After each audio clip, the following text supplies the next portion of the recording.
Petrol নিয়ে হুজুগে কারবার চলছে। অযথা গুজব ছড়িয়ে আতঙ্ক তৈরি করার চেষ্টা হচ্ছে।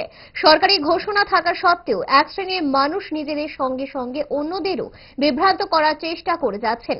অথচ এই হয়রানির কোনো অবকাশ নেই। রাজ্যে পেট্রোলের পর্যাপ্ত মজুদ রয়েছে। সাধারণ মানুষকে গুজবে কান না দিতে আহ্বান জানালেন এবার খোদ আমবাসার এক পাম্প মালিক। দেখুন। নাই, আমরা তো যা অর্ডার দিতেছি তাই এসএল থেকে পাইতেছি।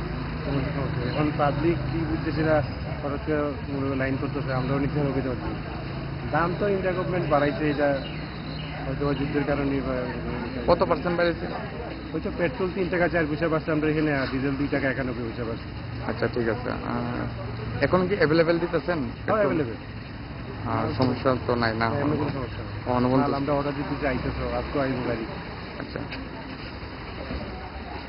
আর প্রশাসন থেকে কোনো কো হয়েছে না?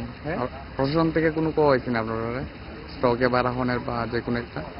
না, প্রশাসন কিন্তু আগের থেকেই রেফারিং কিছু নাই। হ্যাঁ, তারা ফলো আপ করতেছে, ডেইলি পুলিশ সত্তর আয়া দেখতেছে। আচ্ছা আচ্ছা।